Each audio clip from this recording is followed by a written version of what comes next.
Bago nga po kami makarating dito sa bahay, dumaan na po muna kami sa may pagamutan para kay baby.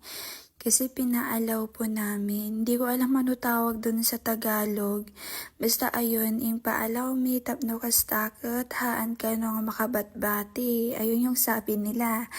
Tas ayun, pagkadating nga po namin dito, ayun, pinapakain na po si baby kasama yung mga kalaro niya. Kasi para ano, alam mo yun, parang mas ano kasi siya kumain kapag meron siyang kasama, lalo na kasama niya yung mga kalaro niya, ganyan. At ayun na nga mga bi, alam nyo ba, sayang lang kasi hindi ko na-videohan nung time na pagkadating namin. Kasi alam nyo ba, pagkadating namin dito ay andito na lahat sila, oo, nagiiyakan na, lalo na si Auntie Masing. Na ano ako, sayang talaga, hindi ko na-videoan yung part na yon yung pagkadating namin. Kasi naman nalobot kasi ako, tapos may dinaanan din naman kami kasi dumaan kami ng pangtakip ni Bibi kasi masyadong malamig doon sa may San Isidro. Kaso humiram din ako doon ng power bank. Kaso hindi gumana, oo, kaya hindi ko din na-charge yung cellphone ko kasi talagang nalobat na. Sa sobrang lobat nga po ay nag-off na yung cellphone ko mga bi. At ayun, pagkadating namin dito ay nagiiyakan na sila. Tas ayun, pinatigil na lang din namin. Dapat happy lang dapat. Ano ba yan? Hoy, ako nga na nagasgasan no? Panay lang, tumatawa lang ako, ganon. Kasi maski ako talaga, sinabi ko kila tita ko na na wag silang umiyak kasi yung kapatid ko kapag may nakikita siyang umiiyak, na din siya, ganun. Kasi, ganun kasi yung na-observe ko sa kapatid ko, umiiyak siya kapag umiiyak ka, parang ginagaya ka niya, kumbaga kapag malungkot ka, malungkot din siya, ganun, kaya dapat happy lang.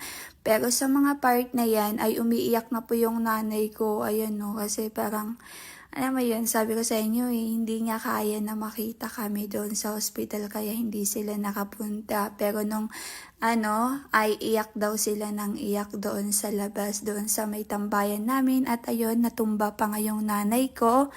Basta, ewan ko, ayoko na lang din magdrama. Ayun, pinapatigil na lang din namin dyan yung nanay ko para hindi maging malungkot yung kapatid ko, para hindi din siya umiyak, ganon. Tapos ayun, sobrang nagpapasalamat pa rin talaga ako kasi kahit na naaksidente kami ay eto lang po yung napala ako. Eto lang po yung napala namin ng kapatid ko mga bi.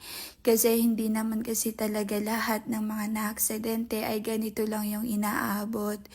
Yung iba ay sobrang lala po. Kaya yun, nagpapasalamat ako kasi kahit papaano ay hindi niya kami pinabayaan, hindi niya kami hinayaan. Ano mo yun, yung andyan siya, yung ginabayan ka pa rin talaga niya, yung iniingatan ka pa rin talaga niya kahit na, ayun, yun yung na-feel ko, ewan ko pero yun talaga yung naramdaman ko. Alam ko na, ayun, kahit ganun yung nangyari sa amin, ay hindi niya hinayaan na malala yung yung sitwasyon, malala yung mas mangyari sa amin, ganun. Talagang ginabayan niya pa rin kami. Kaya, thank you Lord. Bakit ko ba sinasabi dito?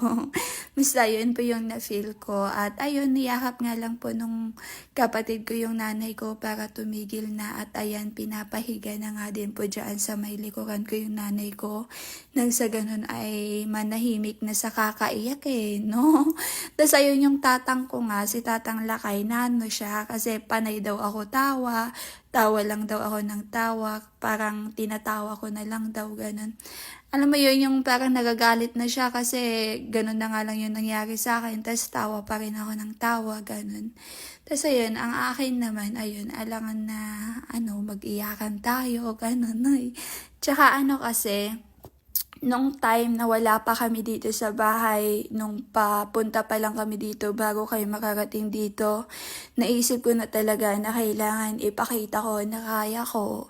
Kailangan ipakita ko na malakas ako. Kasi alam mo yun, kapag manghihina ka. Kumbaga kapag nanghihina ka tapos nakikita ka nilang nanghihina, ganun, parang mas lalo silang magiging malungkot, mas lalo silang manghihina, ganun. Kaya yun, talagang nilakasan ko na lang din talaga yung loob ko. Kaya kahit na medyo masakit, kahit na ang hapte, grabe yung sakit na nararamdaman ko, ay tinatawa-tawa ko na lang talaga mga BO. Kasi ayoko din maging malungkot eh. Ano ba? Napaka-happy ko kaya. Ako kaya yung tipo na masayahin, kilala ko bilang masayahin, ganun. Ewan ko, sarap kasama, gumagana sila, charot. Hindi totoo, masayahin talaga ako. Kaya nga, palangiti talaga ako kahit na, pag nagkasalubong tayo, magulat ka na lang, ginigitian na kita, charot. Hindi. So, yun, papasalamat lang talaga ako kasi ito lang yung naano namin ng kapatid ko. At sa lahat po ng pumunta doon sa hospital para iano kami, si Kuya Mike, ayun, na pinaano kay sa kapitan dito sa amin, ayun, agyaman, naghala, sobrang na-appreciate ko yun. Thank you, Uncle Macho, ayan. Ayun, nag-thank you dito eh, no? Kasi alam mo yun, parang sobra akong na-appreciate sa part na bigla kaming pina-rescue nung kapitan namin papunta doon sa kasi may kakilala siya na nasa Agoo. Tapos ayun, tinawagan niya para pumunta doon sa amin, para puntahan daw kami, ganon. Tapos ayun naman, after nun, sunod-sunod na yung mga pumunta doon sa amin. Sila ante, ayan yung mga kapitbahay namin, syempre. Tapos si Tita Dayan, yung kapatid ng nanay ko. Si Laika, tsaka yung mama niya pumunta din pala doon sa hospital. Pero ayun nga, hindi po sila napapasok doon kasi bawat ay isa lang dapat yung pumasok. Kaya hindi sila nakapasok. Pero huli na, nung nalaman ko na lang nung wala na kami sa hospital, ganyan. Nangihinayang nga ako eh, kasi hindi ko man lang siya nakita ako eh. Pero nakita niya ako, nakita niya ako na siguro nakita niya na hindi naman malala yung lagay ko, hindi malala yung lagay namin ng kapatid ko. Tas ayun, umuwi na din po sila kasi andun naman sila tita na nag-aano sa amin. Pero hindi kasi sila napapasok eh. Sayang, di ko man lang nakita. Pero ayun, sobrang na-appreciate ko yung Laika sa pagpunta niyo doon para lang makita kami ng kapatid ko. Ayun, thank you so much po sa mga lahat, sa lahat. Lalo na sa mga kapitbahay namin. Ayan, sobrang nano ko talaga yung concern nila. Alam mo yun, parang sabi nga nung si Kuya Mike, ang dami daw nagmamahal sa akin. Sabi nga, ang dami nagmamahal kay Marjorie. Hi, Marjorie talaga. Kasi yun po talaga yung totoong pangalan mga bi. So yun, thank you. Love you all.